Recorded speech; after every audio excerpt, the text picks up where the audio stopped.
वक्त कभी रुकता नहीं, तो चले वक्त के साथ, देखते रहे हर वक्त द टाइम्स नेशन 14। सरकार ने जब वक्त तरमीमी बिल पेश किया और उसकी जॉइंट पार्लियामेंट्री कमेटी बनाई तो लोगों के अंदर एक खदशा ज़ाहिर हुआ कि किस तरीके से इस बिल को पेश किया जाएगा और इसकी ज़मीनों का क्या होगा। आज इसी को देखते हुए जुमे के बाद तमाम लोगों ने एक एहतजाजी मुजाहरा किया जिसमें मांग की गई कि इस बिल को वापस लिया जाए ताकि ये बिल मुसलमानों के खिलाफ जाता है।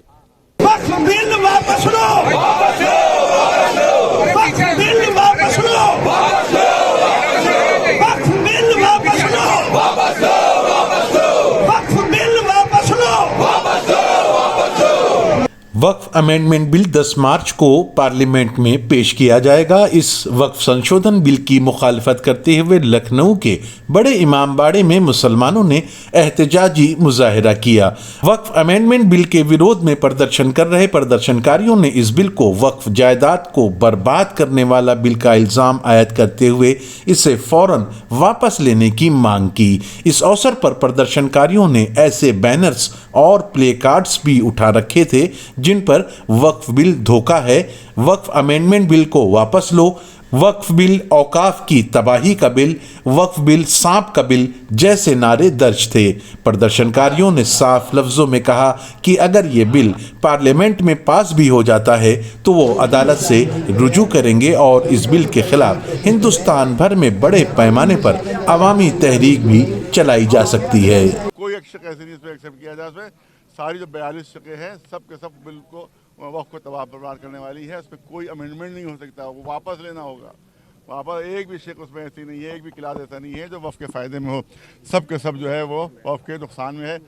जैसे पहला उसमें यह है कि सुप्रीम कोर्ट का जो ऑर्डर था कि once is waqf always is waqf, जो एक बार वक्फ हो गया वो हमेशा वक्फ रहेगा, उसको ही ख़त्म कर रहे हैं, उसको ख़त्म कर रहे हैं।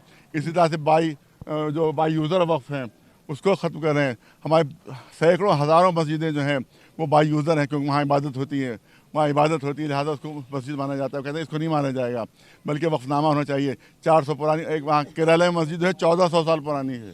केरल की मस्जिद 1400 साल पुरानी, लाओ वक्फनामा उसका, लाओ वक्फनामा उसका रिटर्न में। तो ये सब बेईमानी झूठ इसलिए किया जा रहा है ताकि हम हड़प कर सकें। और किसी मंदिर का वक्फनामा है उसकी ज़मीन के कागजात लाओ मंदिरों के। यहीं पर आप जाए सामने देखें, यहाँ वक्फ के हुसैनाबाद की ज़मीन पर मंदिर बना हुआ है, कोई कागज़ है उसका? कोई कागज़ है उसका?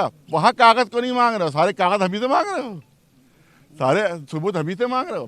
करोड़ों मंदिर, लाखों मंदिर ज़मीन बने, सरकारी ज़मीनों में बने हुए, लाखों मंदिर सरकारी ज़मीनों में बने हुए हैं। आप हिंदुस्तान यहाँ लखनऊ में जाकर देख लीजिए कितने मंदिर। आप देखिए जो लक्ष्मीबाई अस्पताल बना है उस पर कितना बड़ा मंदिर अभी बनाया गया 10 साल पहले। जाके कागज़ लेके आओ उसके, लाओ 59 फसली में, दिखाओ उसको 59 फसली में। इस तरह पता नहीं कितने बने मंदिर, पुलों पर मंदिर बने हुए हैं। पुल अभी बना है उसके ऊपर मंदिर बना, जाओ कागज़ लेके आओ उसका। विरोध क्या आगे क्या होगा? आज आपने लखनऊ देखिए हमारा काम विरोध करना है, नाजायज़ काम पर विरोध करना है, गलत काम पर विरोध करना है, चाहे वो किसी की तरफ से हो। जो अच्छी बात होगी हम उसका सपोर्ट करते हैं, जो बुरी बात होगी उसके हम विरोध करेंगे। लिहाजा वक्फ बिल हमारी निगाहों में बिल्कुल गलत है, बिल्कुल गलत है, तबाह बर्बाद करने के लिए इसको लाया गया है। लिहाजा इसको वापस लेना चाहिए। और जो 2-4 मुसलमान दिखाए जाते हैं वो गद्दार हैं, चापलूस हैं, वो हुकूमत के पिट्ठू हैं और ऐसे लोग हर जगह मिल जाएंगे आपको। अपने एहतजाज के ज़रिए से आज के आफ्ताब शरीयत मौलाना अकील बजाज साहब की क़यादत में जो एहतजाज हुआ है मजलिस उलमाए हिंद की तरफ से, उससे ये दर्ज करा रहे हैं कि हम इस बिल के मुखालिफ हैं। और अगर यहाँ के ऊपर जो दोनों हुकूमतों के रुकन हैं और जो चंद्रबाबू नायडू जो बिहार के मुख्यमंत्री नीतीश साहब, अगर इन्हें मुखालफत नहीं की और ये बिल पास करा दिया और ये चुप के बैठ गए घर के अंदर, तो फिर हम इसको एक्सेप्ट नहीं करेंगे, फिर कोर्ट की तरफ जाएंगे। मौलाना एक सवाल है जो बहुत है, मैं अभी तक लोगों तक, आम लोगों तक, आम मुसलमानों तक ये कहा जाए कि इसके नुकसानात क्या हैं, तो मैं बहुत मुख्तसरन पूछना चाहूँगा वो नुकसानात आप हमें बताएं। देखिए मेन नुकसानात को अगर आप देखिए, मेन नुकसानात ये हैं कि ये जो वक्फ बोर्ड है इसके हाथ से छीन के डीएम के हाथ में दे दिया जाएगा और डीएम के हाथ में देने के बाद सारा इख्तियारात उसको होगा, जिसका चाहे मुकदमा उसको आगे परमिशन दे लड़े, वो जिसको चाहे ना दे।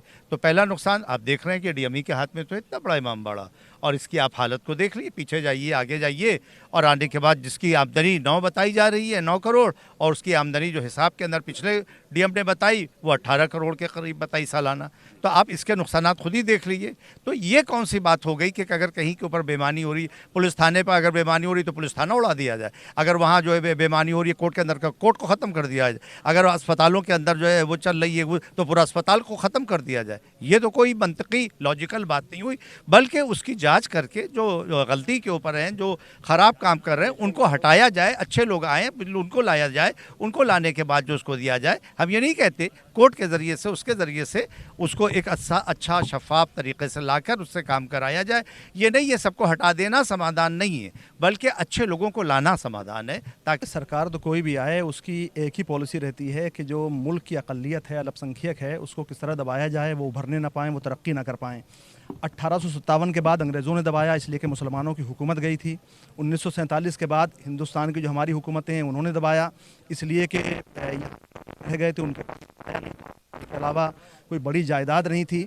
उन जायदादों पर मुनज़्ज़म तरीक़े से कब्ज़ा किया गया। आप देखिए अभी हुसैनाबाद ट्रस्ट में आप चले जाइए अतराफ़ में कितने मंदिर बना दिए गए हैं। कल इन्हीं मंदिरों के नाम पर हुसैनाबाद ट्रस्ट की जायदाद के बारे में ये कहा जाएगा कि ये मंदिरों की जायदाद है, फिर एक नया झगड़ा शुरू हो जाएगा। तो लिहाजा सरकार कोई भी आए मंशा एक ही रहती है कि किस तरह मुसलमानों को कमज़ोर किया जाए। वही काम पहले की सरकारों ने किया, वही काम बीजेपी कर रही है।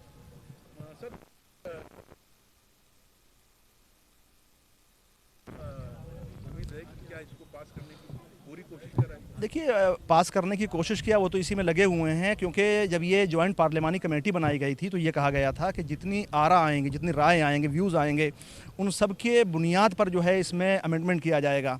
लेकिन आप देखिए उन्होंने तो कहा कि हम किसी राय को कबूल नहीं करते हैं, उसको वहाँ पर शामिल भी नहीं किया गया है। अब ये कहा जा रहा है कि कुछ शामिल कर लेंगे, तो इसका मतलब नीयत तो पहले ही ठीक नहीं थी। तो बिल पास करने के लिए ही जॉइंट पार्लिमानी कमेटी बनाई गई थी, जिसके बारे में शुरू से ये कहा गया कि ये मुसलमानों को धोखा देने के लिए बनाई गई है। वरना अगर आपकी नीयत साफ़ होती तो कुछ आप तजावीज़ मुसलमानों की मंजूर करते, कुछ के बारे में कहते ये अच्छी नहीं है, इनको हम रद्द कर रहे हैं। ये मुसलमानों के ख़िलाफ़ सोची समझी साजिश के तहत है, बिल नहीं है ये। जनाब के कहे मुताबिक ये सांप का बिल है, इसके अंदर जो भी हाथ डालेगा उसको डसा ज़रूर जाएगा।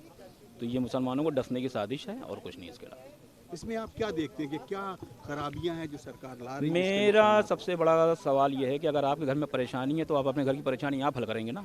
तो अगर कम्युनिटी का वक्फ की बात है तो आप औकाफ को, अगर परेशानी, हर धर्म में चोर भी होते हैं, बेईमान भी होते हैं और अच्छे भी होते हैं, तो आप वक्फ को क्या कहते हैं कि उसी में से ही अच्छे लोगों को लाइए, बुरे लोगों को हटाइए, उनको उनके हाथ में रहने दिए। अब आप क्यों कब्जा कर रहे हैं? आपको कहेगी क्या पड़ी हुई है? मेन मसला यहाँ पे ये आ रहा है। देखिए आप लोग को क्या लगता है कि बीजेपी कोई चीज़ मुसलमानों के हित में लाएगी? लोग कह रहे हैं कल्याण होगा, गरीबों कल्याण होगा, गरीबों को मदद होगी, सिर्फ और सिर्फ ये लूटामारी होगी। वफ़ की सारी ज़मीनें जो वफ़ की थी लोगों ने, उनको गवर्नमेंट खा जाएगी, और यही बीजेपी की मंशा है। और बीजेपी कोई भी कानून मुसलमानों के फेवर नहीं बनाएगी। ये कहा जा रहा है कि इससे गरीबों को और एजुकेशनल तो अभी सिस्टम को कुछ तो जितना मंदिरों में सोना रखा है, मंदिरों में चंदा है, तिरुपति बालाजी में बहुत सोना है, सब लाए, गरीबी दूर करें। सिर्फ वफ़ को ही बेच के और बर्बाद करके ही गरीबों का कल्याण होगा, और किसी तरह गरीबों का कल्याण नहीं होगा।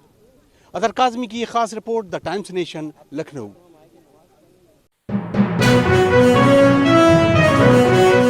देखते रहें हर वक्त द टाइम्स नेशन 14।